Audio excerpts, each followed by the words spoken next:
Tenemos entonces, estamos en la semana 6, esta es la sexta clase de ejercitación correspondiente a energía rotacional y momento de inercia. Entonces, tenemos 5 problemas. El primer problema dice que tenemos una rueda de radio R que gira con rapidez angular constante omega en torno a un eje que pasa por su centro. Entonces, claro, tenemos que tratar de imaginarnos esto, ¿ya? Dice, una rueda, bueno, qué raro.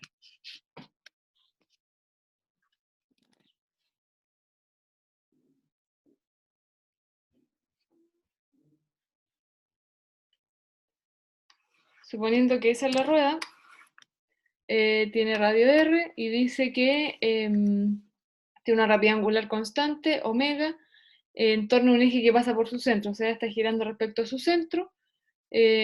Considera dos puntos ubicados, o sea, estoy suponiendo también que el eje pasa por su centro y que está girando y que este eje es perpendicular al eje. O sea, si yo tengo un eje que pasa por su centro aquí, entonces está girando así, porque también podría estar así girando por su centro, el eje sería de esta forma y estaría pasando igual por el centro. ¿Se fijan? Entonces la idea es pensar que está girando así. Entonces, dice, considere dos puntos. El punto A ubicado en el borde, entonces tenemos un punto A aquí, por ejemplo, y un punto B ubicado en la mitad de la distancia entre el borde y el centro, o sea, B estaría aquí. Compara las magnitudes de las siguientes cantidades para ambos puntos. Ya, entonces voy a hacer un dibujo un poco más grande. Voy a tomarme un espacio.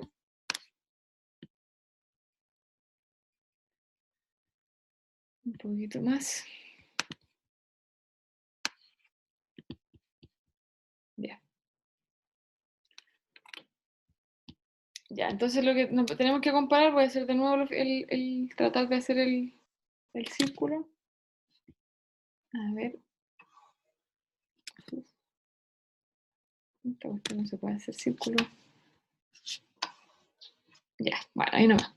Entonces, aquí está el punto A, el punto B aquí en la mitad, que esto tiene radio R, y nos dicen que comparemos la rapidez de estos puntos. ¿Ya? Entonces, tenemos que preguntarnos qué es lo que tienen en común A y B, el punto A y el punto B en el movimiento. ¿Qué creen ustedes?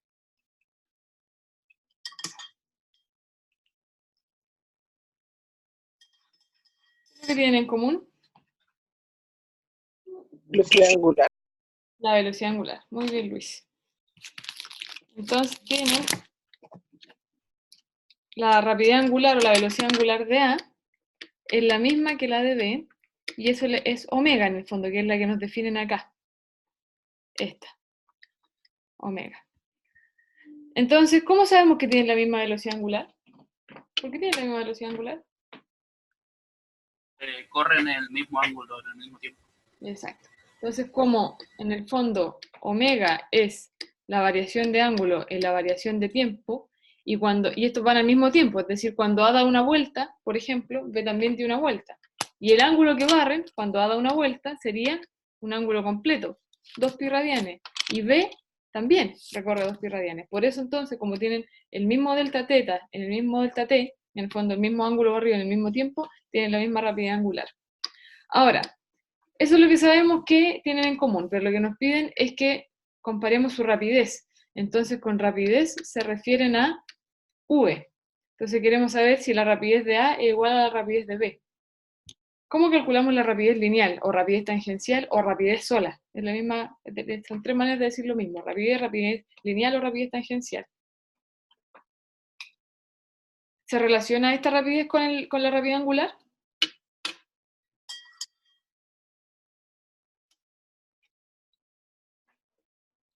¿Les suena esto? ¿Sí? Esa es la relación entre la rapidez lineal, la rapidez angular y el radio. B igual a omega por R. Entonces, la rapidez lineal de A va a ser igual a la rapidez angular de A, que es omega, por el radio de A, que es R. Y la rapidez lineal de B va a ser igual a la rapidez angular de B, que es la misma que la de A, por el radio de B, pero el radio de B es la mitad del radio de A. Porque en el fondo todo el radio de la circunferencia es R. Por lo tanto, esto va a ser R media porque dicen que está a la mitad del camino.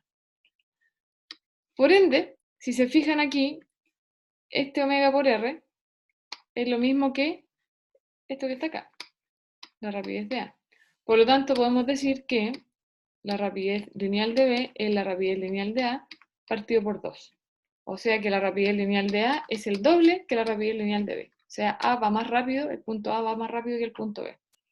Y ahí está entonces la comparación. Si me hicieran dibujar ese vector, entonces, la rapidez lineal, acuérdense que es tangente, suponiendo que está girando horario o antihorario. Creo que no nos dicen. Giro con rapidez angular constante, considera 2 puntos. No, ya, suponiendo que está girando en sentido horario, entonces la rapidez lineal de A sería así, vector y velocidad, y el de B tendría que ser la mitad. ¿Ya? ¿Dudas de eso?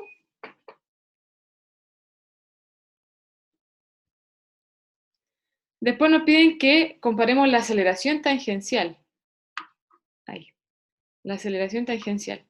Ahora, ¿cuál es la aceleración tangencial? Es lo que habitualmente llamamos A nomás, A. Entonces la aceleración tangencial, que es la letra B, es lo que nosotros habitualmente llamamos, ahí, es lo que nosotros habitualmente llamamos A. Y la aceleración tangencial A, que le voy a poner una T para no confundirnos, es la variación de rapidez en el tiempo. ¿Ya? Entonces acá, ¿cambia la rapidez?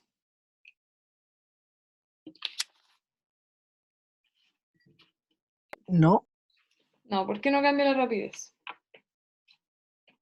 porque la velocidad angular es constante. Exactamente. Porque, y por lo tanto, si la velocidad angular es constante, el v también la rapidez es constante. Entonces, como v, la rapidez es constante, la aceleración tangencial en A va a ser igual a la aceleración tangencial en B, que en realidad es 0. No hay aceleración tangencial.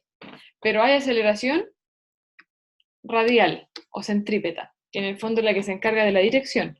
La aceleración tangencial es la que tiene responsabilidad, o sea, tiene que ver con el cambio de magnitud de la rapidez.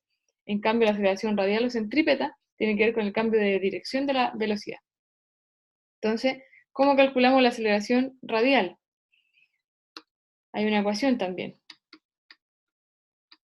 Aceleración radial o centrípeta.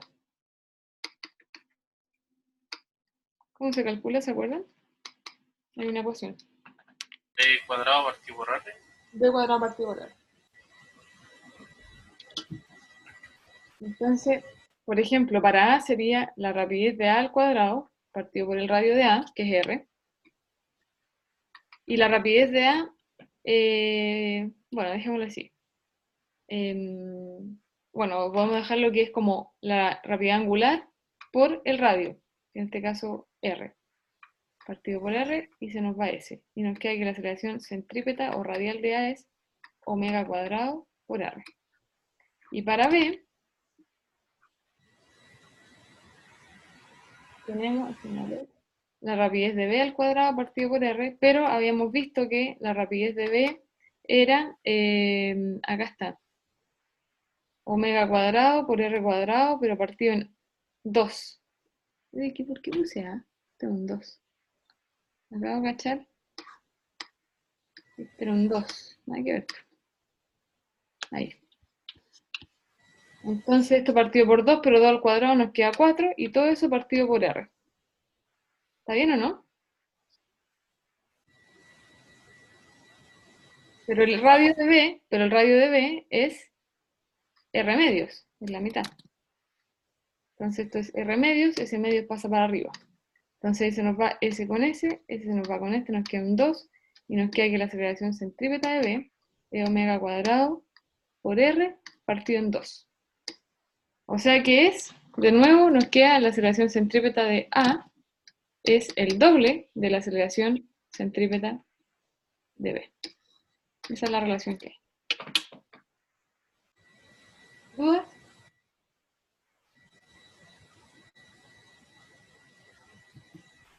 Ese es el problema 1 de los que habían quedado para hoy. Si no hay dudas de eso, voy a continuar con el 2.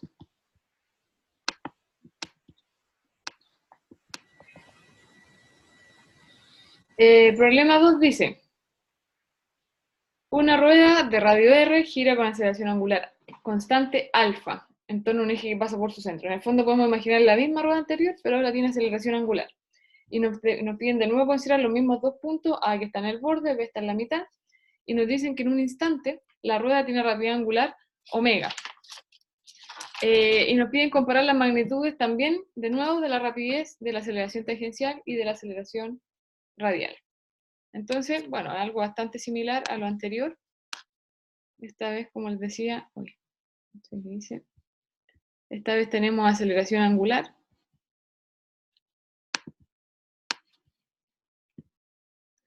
Entonces, claro, ya sabemos que como el radio de A es el doble del radio de B, entonces la rapidez lineal de A es el doble de la rapidez lineal de B.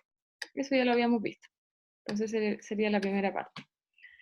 Después nos pide la aceleración tangencial y nosotros habíamos visto que la aceleración antes era 0.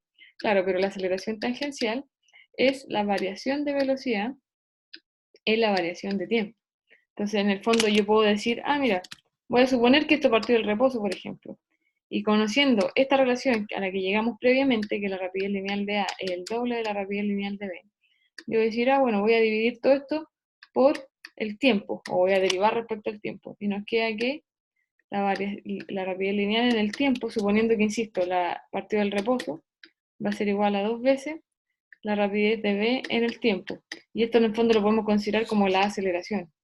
La aceleración de A va a ser igual a 2 veces la aceleración de B. Es decir, que si tiene el doble de rapidez, entonces va a tener el doble de aceleración en ese instante, considerando que partió del reposo.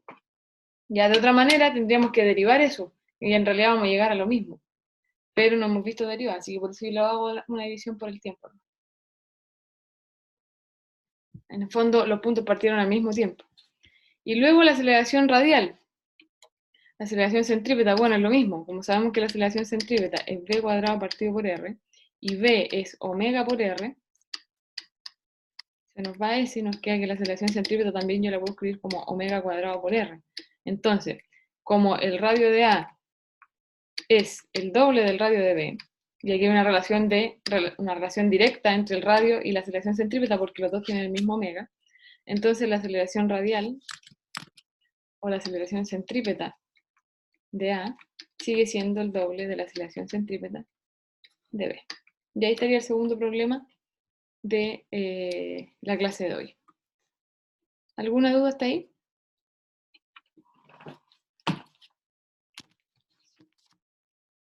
¿No? Ya, voy a pasar entonces ahora a momento de inercia, porque tenemos un problema aquí de momento de inercia y después tenemos dos de energía. Ya, esos son un poco más interesantes que esto. En la inercia dice, considere, voy a agrandar un poquito aquí, dos varillas delgadas nos dan la masa, 5 kilogramos, el largo 1,5 metros, se fabrica un cuerpo rígido de la figura que sería unir estas dos varillas con ese ángulo. Calcula el momento de inercia de este cuerpo respecto a un eje perpendicular a la figura que pasa por el pivote. O sea, el eje está aquí. O sea, está como así, ¿cierto? Y esto va a girar. En el fondo, como un triángulo, ese instrumento musical triángulo, pero le faltaría un lado. Ahora, de hecho, a propósito de eso, si yo tengo que este lado es igual a este, y aquí hay 60 grados, ¿cuánto tendría que medir ese lado? ¿Qué falta? ¿Qué creen ustedes? ¿Lo mismo? Lo mismo. ¿Sí? Debería ser un triángulo equilátero, ¿no? Considerando que hay un ángulo de 60 grados. Ya, entonces, ¿cómo sacamos el momento de inercia? Esta cuestión, como es un escalar, es más fácil de, voy a poner aquí el mono nomás, es más fácil de controlar porque el momento de inercia del sistema va a ser el momento de inercia de la barra 1 más el momento de inercia de la barra 2. Esto es una suma escalar, porque estas son escalares. Y le voy a llamar a esta 1 y a esta le voy a llamar 2. ¿Ya? Entonces la barra 1 el momento de inercia de la barra 1, esto es una barra que gira respecto a un extremo. ¿Sí? Es una barra girando a un extremo. Y una barra girando respecto a un extremo es un momento de inercia conocido. Entonces esto es una barra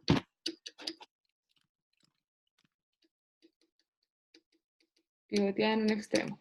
Ahí dice pivoteada, ¿ya? Está media lenta mi tableta y se ve así horrible. Ya, entonces barra pivoteada en un extremo, por lo tanto usamos la ecuación de eso, que es 1/3 de m por L cuadrado. Ya eso es lo que vimos en la clase pasada. 1/3 de m para una barra pivoteada en un extremo. Por lo tanto, estamos listos con ese. Lo vamos a dejar espesado, no le voy a poner los números todavía. Y me voy a ir a la barra 2. La barra 2, en cambio, no es una barra que no está pivoteada en ningún punto de la barra. Entonces, para eso vamos a usar el teorema de los ejes paralelos, o el teorema de Steiner. Que la barra 2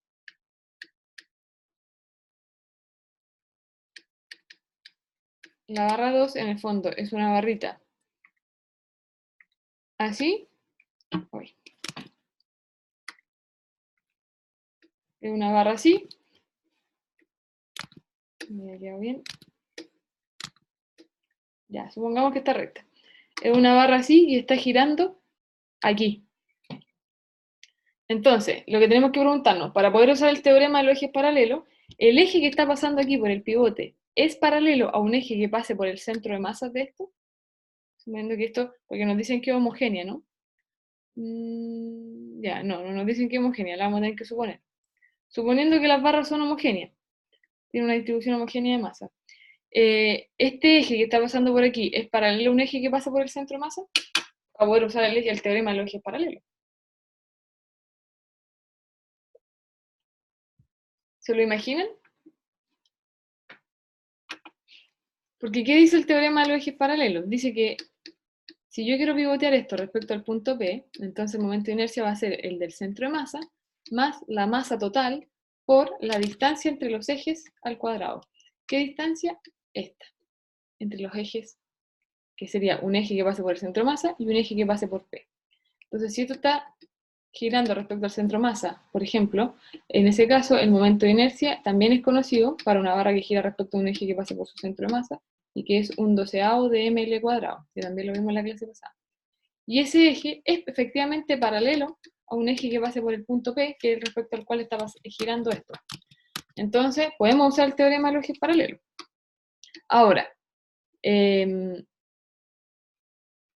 la masa sería m, y la distancia que hay entre el centro de masa y el punto que está pivoteado, bueno, tenemos que calcularla considerando que esto es equivalente a un triángulo rectángulo, perdón, un triángulo equilátero.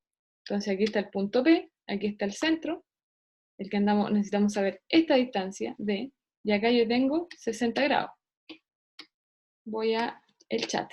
Dice, ¿por qué el eje que pasa por el pivote es de esa forma como diagonal? Bueno, es que en realidad no es diagonal, yo lo estoy tratando, Matías, lo estoy tratando de dibujar como en perspectiva.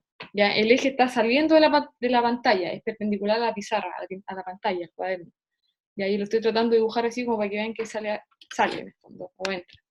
¿Ya? Pero en realidad el eje está aquí, y está saliendo de la pizarra o de la pantalla, y está aquí también el otro, y también está saliendo. ¿Ya? Yo lo dibujé así, como para que se viera en el eje Z, en el fondo. En realidad no es que esté en diagonal. Entonces, lo que nos interesa ahora es encontrar esa distancia D. Y para encontrar esa distancia D, bueno, sabemos que este lado mide L, esto mide L medios, ¿no? Y yo sé que, por ejemplo, el seno de 60 es el cateto opuesto, que es D. Aquí tengo un triángulo rectángulo, partido por la hipotenusa, que es L. Por lo tanto, la distancia D vale L seno de 60. Y el seno de 60 es la raíz de 3 medios, ¿no? ¿O es un medio? Parece que es raíz de 3 medios. Si alguien lo puede corroborar, que no me lo sé de memoria. ¿Seno de 60 es raíz de 3 medios? Sí, es raíz de 3 medios. Ya. Entonces eso es lo que vale la distancia D. L raíz de 3 medios. Como eso va a ir al cuadrado, me queda L cuadrado por... Bueno, voy a dejarlo así mejor. L raíz de 3 medios y todo eso al cuadrado. Y ahí yo tengo el momento de inercia de la barra 2 respecto al punto P.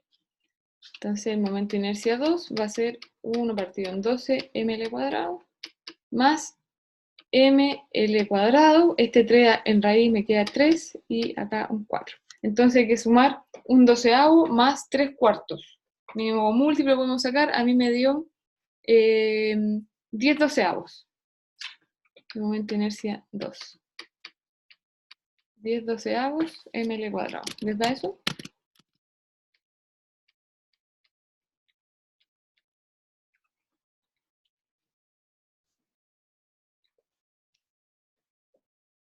Ya, si alguien discrepa con que no es eso, me dicen ahora. Ahora, lo que nos están pidiendo es el momento de inercia del sistema. Entonces ahora recién obtuvimos el momento de inercia de la segunda barra. Y ahora lo que tenemos que hacer es sumar los dos momentos de inercia y ahí tenemos el momento de inercia del sistema.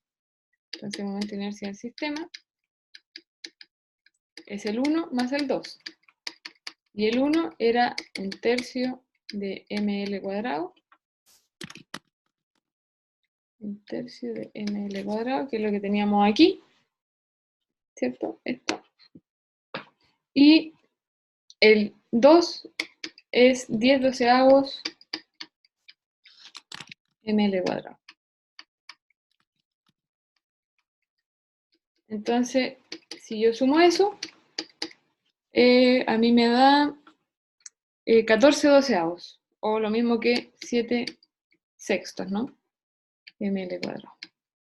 Luego, si reemplazamos que la masa era de 5 kilogramos y el largo 1,5 metros, entonces llegamos a que el momento de inercia de este sistema es de, me dio 13, lo voy a dejar todos los decimales, 125. ¿Y en qué unidad se mide esto? Kilogramos por metro cuadrado. Ya sería el problema 3.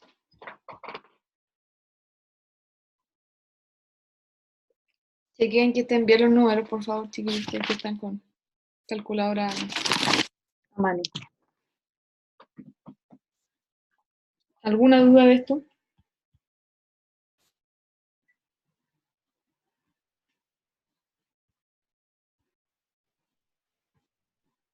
¿No?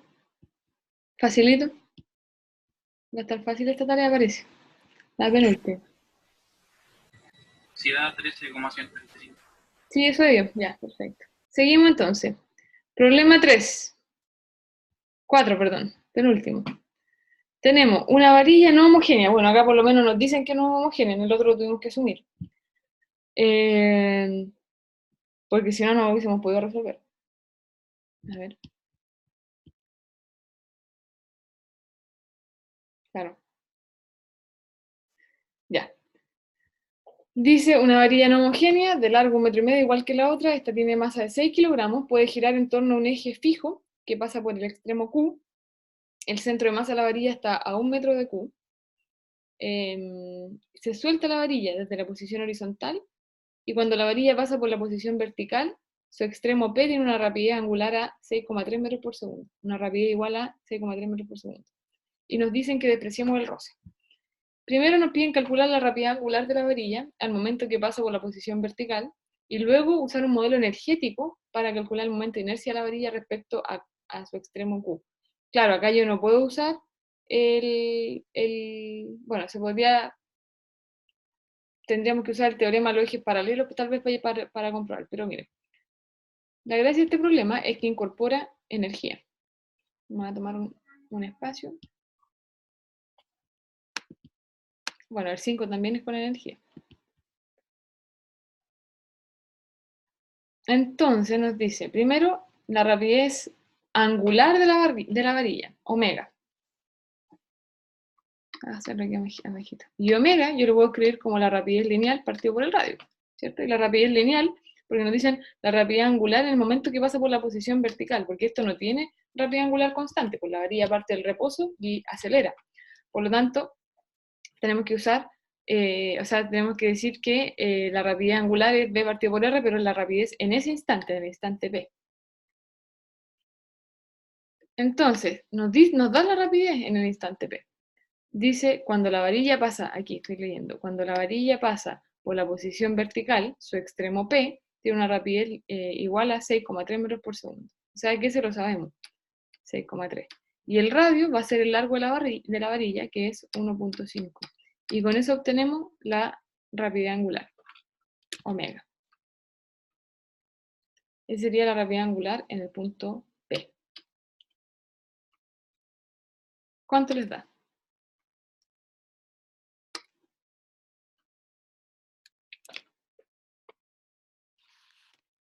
4.2. 4,2 ¿qué? Debería ser radianes partido por segundo cuadrado. Radianes partido por segundo. Si fuese cuadrado, De la que lo que hacía. sería aceleración. Ya, pero sí, radianes por segundo sí. Ya, entonces la letra A, ningún problema. Algo simple. ¿Tienen dudas de eso? ¿Hasta ahora? Después, la letra B, nos dicen construir un modelo energético y úsalo para calcular el momento de inercia. Ya. Entonces, acá cuando nosotros tenemos este tipo de casos, tenemos que trabajar con el centro de masa del cuerpo. Entonces, lo que nosotros analizamos es cómo cambia de altura y de velocidad el centro de masa. Entonces, en los modelos energéticos teníamos que hacer primero la representación pictórica, que en el fondo era hacer el dibujo. Y aquí está la barra, aquí está su centro de masa, este en el punto Q. Ahora voy a poner un punto inicial, ahí nomás. Este es el pivote en el fondo, y después esta cuestión está así. Y su centro de masa está aquí. Claro, entonces en este punto, en el punto inicial, ¿qué energía tiene? Porque tenemos que hacer los gráficos de energía. Potencial. En este punto efectivamente tiene energía potencial gravitatoria. Voy a definir, como nos tenemos que fijar en el centro de masa, voy a definir la altura cero acá, cuando parta el centro de masa pasa por la parte más baja. Entonces, en este punto, la energía potencial gravitatoria es esa. Ahora, ¿tiene energía cinética? Partida del reposo, ¿no? Exacto, dice, se suelta la varilla. Aquí está. Se suelta, por lo tanto la rapidez inicial es cero, así que no tiene energía cinética inicialmente. Y la energía cinética que tiene después, aquí abajo, ¿tiene altura? No, no tiene. No tiene. Tiene La gravitatoria, igual. pero va a tener cinética. Ahora, ¿qué cinética tiene? ¿Tiene cinética de rotación o tiene cinética de traslación?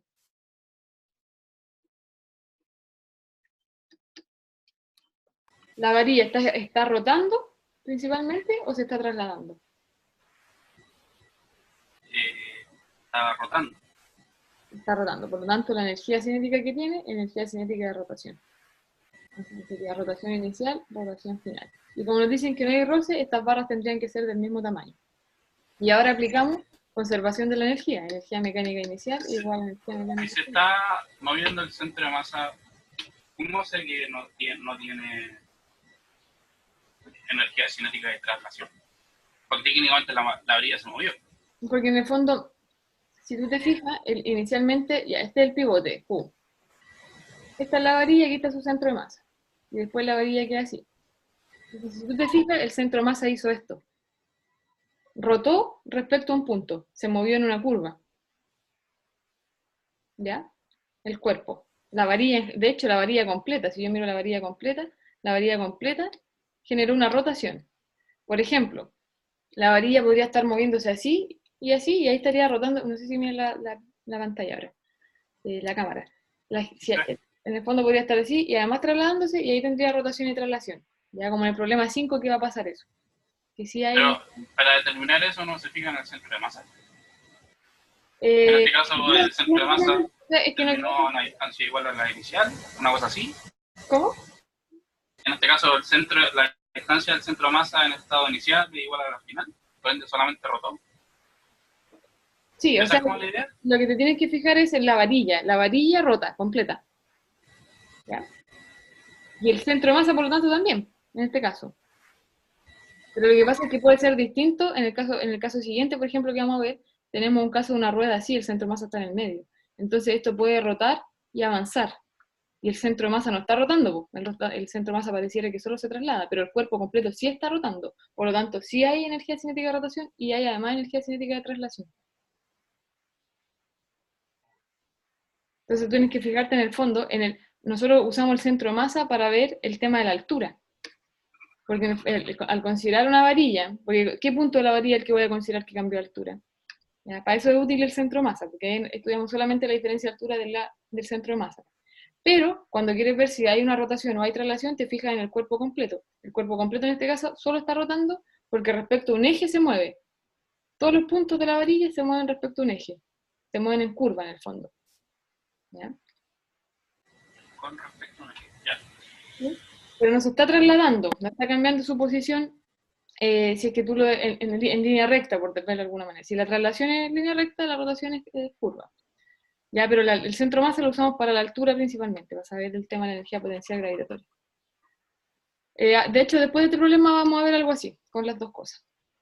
Si seguimos con esto, tenemos que inicialmente solo tiene energía potencial gravitatoria, que sería m por g por h, y la energía final es solamente de rotación, que es un medio del momento de inercia, por omega cuadrado. Ahora, ¿qué momento de inercia? Obviamente aquí va a ser momento de inercia respecto al punto que está rotando. En este caso sería el pivote. Y si seguimos, tenemos que la altura, porque nos están pidiendo el momento de inercia. La masa la tenemos, que es 5, G 10, la altura a la que está esto. ¿A qué altura cambia el centro de masa? El centro de masa inicialmente estaba aquí, en el fondo aquí, y llega acá. Todo esto mide 1,5 metros, perdón, 1,5 metros. Y nos dicen que el centro de masa está a 1 metro de Q, y Q es el punto que está arriba, es decir, de aquí a acá hay 1 metro. Por lo tanto, ¿cuánto es H? 1 metro. El momento de inercia es lo que andamos buscando y la rapidez angular la calculamos acá, porque la rapidez angular de P es lo mismo que la rapidez angular de cualquier punto del centro de masa, por ejemplo, ya por el problema que ya hicimos antes. O sea que esto es 4,2. Y con eso sacamos el momento de inercia y ahí está resuelto el problema. O sea, en el fondo cuando nos dicen encuentro un modelo, a ver, lo voy a hacer con puras letras primero. Cuando dicen encuentro un modelo, entonces porque en realidad tendríamos que llegar solo a esto, a decir que 2mgh partido por omega cuadrado es el modelo para encontrar el momento de inercia. Y luego yo reemplazo 2 por 6, la masa que era 6. 2 por 6, por 10, por 1, partido en 4,2 al cuadrado. Y ahí llegamos entonces a usar el modelo para determinar el momento de inercia. ¿Cuánto les da?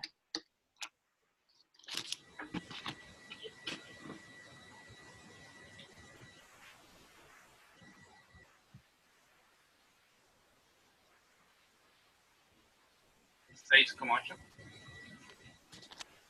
6,8, 6,8 kilogramos por metro cuadrado. Y ahí sería entonces el problema 4. ¿Dudas?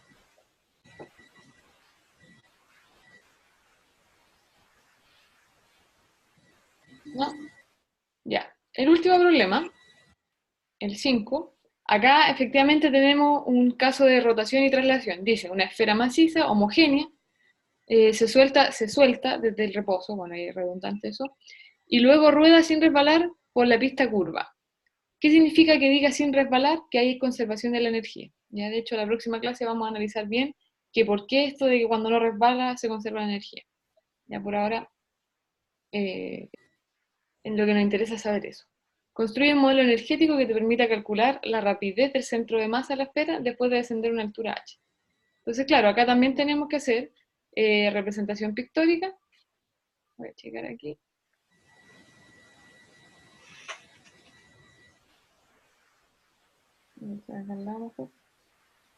Tengo primero la pelotita está aquí arriba y después está aquí abajo. Y bajo una altura h su centro de masa. Entonces, cuando está arriba, ¿qué energía tiene? Si dicen que parte del reposo, no tiene energía cinética de traslación, tampoco va a tener energía cinética de rotación, pero solo va a tener entonces energía gravitacional. Y cuando llega abajo, va a tener traslación, va a tener rotación, pero no va a tener altura. Por lo tanto, por ejemplo, este podría ser de ese porte, y esto más o menos, bueno, estoy haciéndolo al ojo de que sumen lo mismo que el otro, ya ustedes con los cuadritos lo pueden hacer mejor. Y luego entonces decimos, miren, aquí no hay pérdida de energía, por lo tanto la energía gravitatoria inicial va a ser igual a la energía de traslación, cinética de traslación final, más la energía de rotación final. Y esto es m por g por h, la energía cinética de traslación 1/2 de m por la velocidad al cuadrado, ¿cuál? La del centro de masa, es la que se usa ahí, y 1/2 del momento de inercia respecto al centro de masa, porque el punto que está girando, por omega cuadrado. De hecho, acá en el problema anterior, yo usaba el momento de inercia respecto al punto de giro, que en este caso era Q. ¿Ya? Entonces acá, en este otro caso, la esfera está girando respecto a su centro de masa, por lo tanto, el momento de inercia del centro de masa. ¿Qué es lo que nos piden? Calcular la rapidez del centro de masa. Esta es nuestra incógnita. ¿Qué es lo que sabemos? Bueno, voy a seguir reemplazando, no voy a dejar ningún valor numérico todavía. La velocidad del centro de masa, eso es lo que nos están pidiendo, bueno, la rapidez del centro de masa, y tenemos que conocer el momento de inercia de una esfera. Ya que yo también eso se los di en una tablita la semana pasada, y resulta que es 2/5 de mr cuadrado, por una esfera maciza. Entonces yo reemplazo eso nomás, 2/5 de mr cuadrado, y la rapidez angular yo la puedo reemplazar como b cuadrado partido por r, ¿cuál? La del centro de masa, entonces nos queda la rapidez del centro de masa al cuadrado partido por el radio al cuadrado. Y con eso ya se nos van algunas cosas. Acá, por ejemplo, se nos van eso r cuadrado, S2, que son S2 de ahí, y llegamos a mgh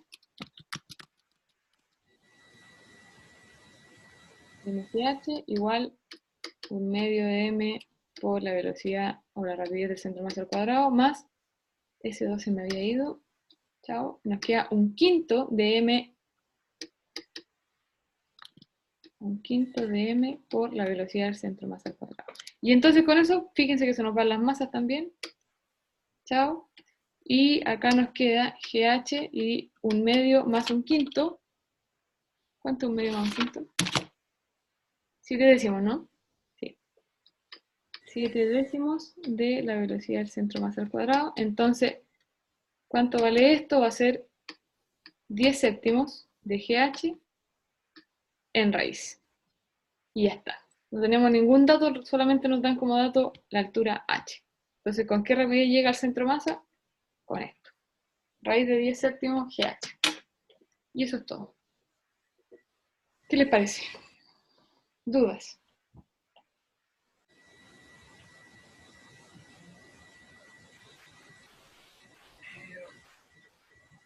¿Cuáles son los datos que daba el problema? Dice, la esfera maciza homogénea, bueno, que te digan que es maciza y homogénea, maciza es porque ya, o que es homogénea es que el centro de masa está en el centro geométrico, 1. Que sea maciza es porque ya podemos conocer el momento de inercia de una esfera, que es 2/5 mr cuadrado. Se suelta desde el reposo, o sea, rapidez inicial 0. Rueda sin resbalar, eso significa que hay conservación de la energía. Y nos dicen, construye un modelo que te permita calcular la rapidez del centro de masa después de descender una altura h. O sea, h es el otro dato. Esa es la información que tenemos. O sea, hay mucha información que está descrita con palabras y que hay que saber interpretar. Como por ejemplo el tema de que sea una esfera maciza, homogénea, que no haya roce, en el fondo, o sea, perdón, no es que no haya roce, que no deslice, significa que no hay pérdida de energía. Pero sí hay roce, de hecho. Si no, esta cuestión se iría resbalando para abajo. Pero es un roce que no disipa energía, es un roce conservativo. Insisto, mañana, no, el jueves vamos a ver justamente eso, la dinámica de eso. ¿Por qué pasa eso? ¿Alguna otra consulta?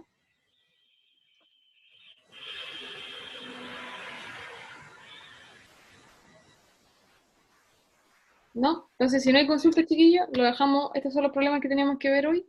Yo no alcancé a tener ningún bonus, pero en todo caso esto es bastante simple. Ya la tarea son 3 problemitas parecidos a esto, así que espero que ya la hayan empezado a hacer. Y bueno, voy a dejar de grabar. Si tienen alguna consulta, lo vemos ahora después de que deje de grabar.